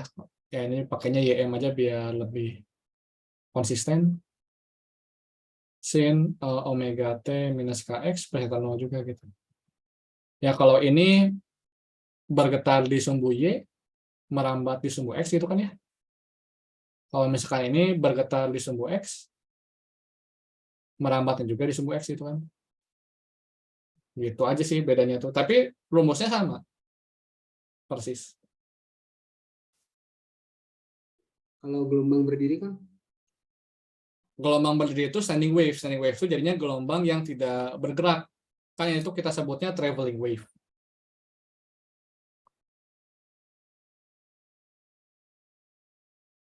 Nah, ketika traveling wave kedua traveling wave ini bergabung, maka menjadi standing wave. Kenapa disebut standing wave? Karena dia tidak traveling lagi. Diam gitu. Traveling sama standing, lihat dari mananya diam sama bergerak tuh. Lihat dari si, apa namanya, ya kalau ngelihat, ngerti lah. Bentar ya, akan coba lihatin YouTube lagi.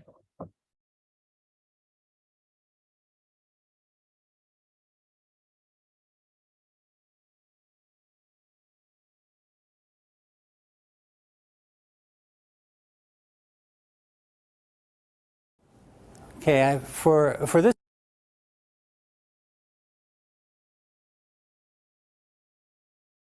demonstration, I have my ableist converts itself that force each other in a transverse standing wave. Nah, jadi kayak gini.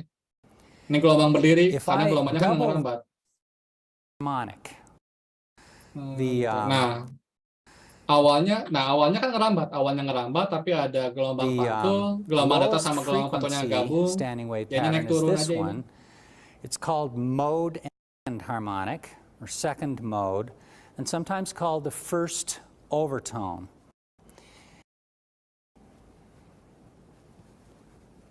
Susah nih nyari ininya. We'll try Nah, again. intinya kayak gitulah.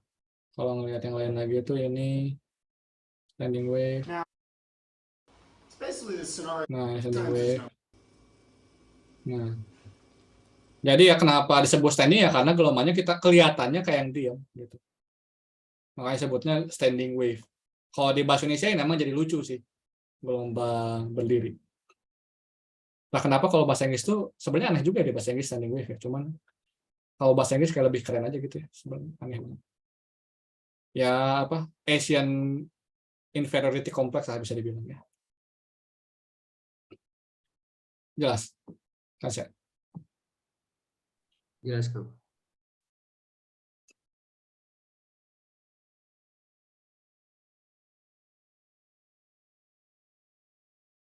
Ada lagi yang mau ditanyain? Kang, gelombang berdiri tuh masuk ke yang ujung terikat gitu, Kang. Iya, betul. Contoh kasusnya tuh. Dua ya. Ujung terikat sama ujung bebas.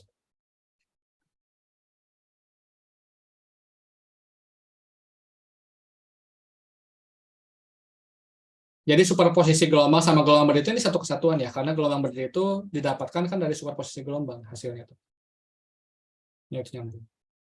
Gelombang terakhir sama gelombang kunci itu dua gelombang yang berbeda, gelombang transversal sama gelombang longitudinal.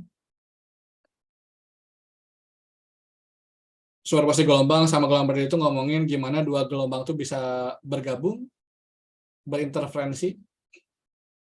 Di mana salah satu hal yang menarik itu kan kalau di interferensi itu menurut Akang itu adalah bagaimana counter intuitifnya itu adalah sebuah gelombang suara ditambahin sama suatu gelombang suara bisa hilang suaranya karena berinterferensi secara destruktif. Suara sama suara diaduin, misalkan kita punya ya di suatu tempat lah, misalkan di suatu pabrik yang mesinnya sangat berisik. Terus kita mau ngilangin suara bising ini gimana caranya? Kita hasilin suara yang sama dengan volume yang sama kerasnya, tapi beda fase. Itu akan saling menghilangkan suaranya jadi hening. Kayak gitu. Walaupun buat ngasih kayak gitu di satu pabrik jelas susah ya. Jelas aplikasi sederhananya ya ANC, Active Noise Cancelling. Active Noise Cancelling itu kan berarti ada jadi Active Noise Cancelling itu si earphone-nya tuh ada mic-nya di luarnya tuh. Di mana mic ini tuh dia menerima suara dari luar yang kemudian dia nge-produce ke speaker di dalamnya suara yang sama tapi dengan fase yang berlawanan sehingga suara yang dari luar itu sama suara yang dari dalam berinterferensi konstruktif, hilang suaranya. Gitu, Active Noise Cancelling itu. Jadi ngelawan suara pakai suara, biarin. Resonansi adalah fenomena di mana ya bergetarnya suatu benda karena getaran benda lain, efek Doppler ya perubahan frekuensi tadi ya karena gerak relatif antara sumber sama pendengar. Kayak gitu. Kalau resonansi itu yang contohnya kayak dawai terus yang terbuka gitu Kang. Ya, salah satunya. Di mana si apa namanya? Ya akan ngeliatin videonya lagi aja. Karena yang gini tuh perlu ngelihat ya.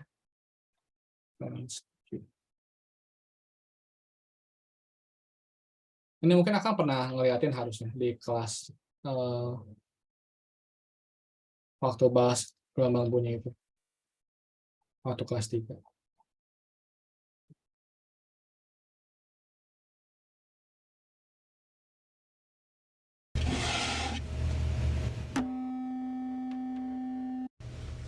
Nah ini kurang resonansi.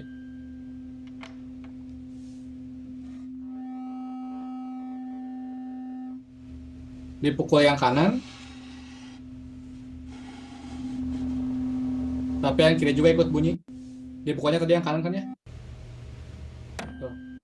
Dipukul yang kanan, tapi yang kiri juga ikut menghasilkan bunyi, itu peristiwa resonansi. Dimana kalau misalkan di bentar, mungkin akan cari lagi kali ya. Dimana biasanya kalau misalkan hitungan kita ngomongnya resonance tube, di mana itu kedengaran nggak ya ini ya? labs.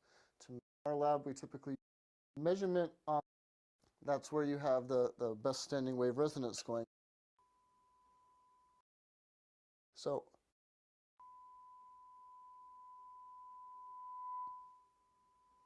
Nah, kedengaran nggak? by raising and lowering, length of air column was between 7 and 8 centimeters.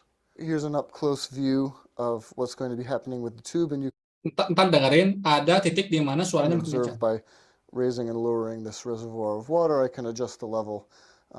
Hopefully you'll be able to see here that somewhere around 7 or 8 centimeters, the tuning fork vibrations will be the loudest.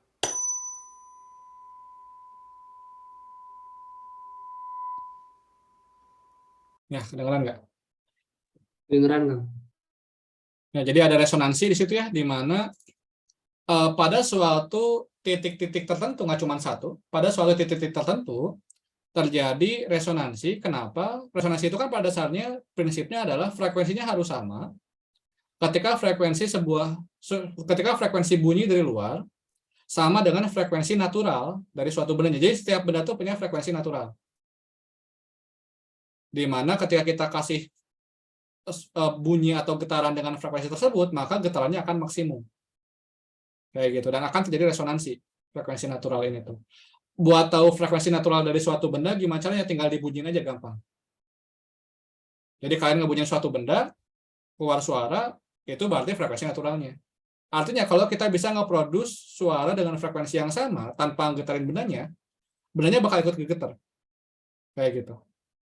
Nah, konsep ini pernah dipakai di Airgear. Kalian tahu Airgear nggak sih, komik?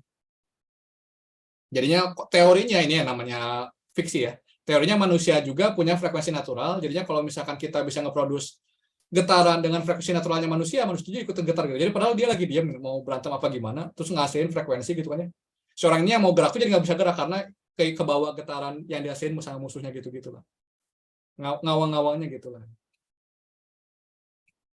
Walaupun jelas frekuensi natural dari manusia ya kompleks kayak, karena tiap benda, tiap potongan badannya bisa berbeda-beda lah frekuensinya, bisa dibilang kayak gitu. Menurut Akang sih gitu. Nah, tapi kalau kita ngomong resonance tube tuh frekuensi naturalnya bakal tergantung sama si gelombangnya. Jadi gini, kan kita punya V itu sama lambda kali F prinsipnya tuh. Maka kita punya frekuensi yang berbeda-beda berhubungan sama lambda yang berbeda-beda. Karena V pasti sama, cepat lambat gelombang di udara. Nah, kalau kita ngomongin misalkan airnya ada di sini, misalkan kita ngomongin airnya ada di sini, maka ketika airnya ada di sini, si tabung resonansi ini kan jadinya pipa organ tertutup. Dan pipa organ tertutup ini tuh bisa menghasilkan gelombang suara dengan panjang gelombang kayak gini. Atau bisa juga panjang gelombangnya kayak gini juga bisa sebenarnya. Yang jelas, pokoknya panjang gelombangnya berapapun lah, bisa macam-macam. Yang jelas, di sini harus parut, di sini harus simpul. Tinggal ngabunginnya aja gimana. Ini juga bisa.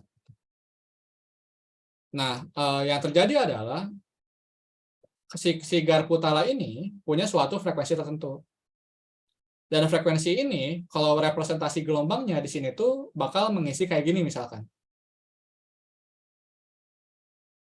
Maka kita bisa lihat di sini, ketika si airnya ada di sini, maka panjang gelombang air ini sama dengan panjang gelombang si garpu tala. Walaupun akan bilang frekuensinya harus sama, tapi kan pada cepat lambat gelombang yang sama, frekuensi sama itu sama dengan gelombang yang sama. Diulangi lagi, kalau panjang gelombangnya sama, frekuensinya pasti sama, sederhananya gitulah. Tapi jangan lupa, itu hanya terjadi kalau V-nya sama. Jadinya kita punya di sini, di ketinggian ini sama di ketinggian ini, atau di kedalaman ini sama di kedalaman ini, bakal terjadi resonansi, karena di kedua kedalaman ini, panjang gelombang dari si paragangan tertutupnya, sama dengan panjang gelombang yang dihasilkan oleh garpu tala. Gitu. Jelas? Nah, hitungannya coba sendiri aja, kan coba ngejelasin konsepnya.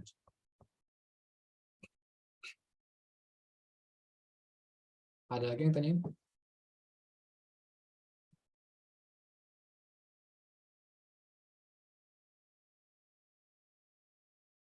Kayaknya sudah mulai sepi, kayaknya diudahin dulu aja kali ya. Jadi itu buat hari ini akan bahas 1, 2 soal sih, cuma 3 soal ya. 3 soal cuma sama banyak konsep. Terutama di konsep gelombang ya, karena kan nggak sempat bahas gelombang. Ya paling kayak gitu buat hari ini. Ya buat besok diulangi lagi, besok jam 9.15 kita mulainya, karena akan ada ngajar sampai jam 9. Jadi kita mulainya 9.15 sampai ya secapainya akan seperti biasa. Kayak gitu. Ya disiapin aja, latihan, coba ngerjain aja latihan soalnya, dikerjain biar besok bisa lebih banyak soal yang ditanyainnya gitu. Dibandingkan konsepnya kan lebih penting latihan soalnya gitu. Kayak gitu paling, apalagi ya. Ya diulangi lagi, ntar selanjutnya habis besok selanjutnya ada tambahan buat matematik di tanggal 7. Kayaknya 19.30 gitu. Terus ini udah masuk bulan Desember. Jadinya udah awal bulan, diingetin buat bayar les kayak gitu. Gitu sih paling buat hari ini. Ada yang tanya yang terakhir sebelum tutup?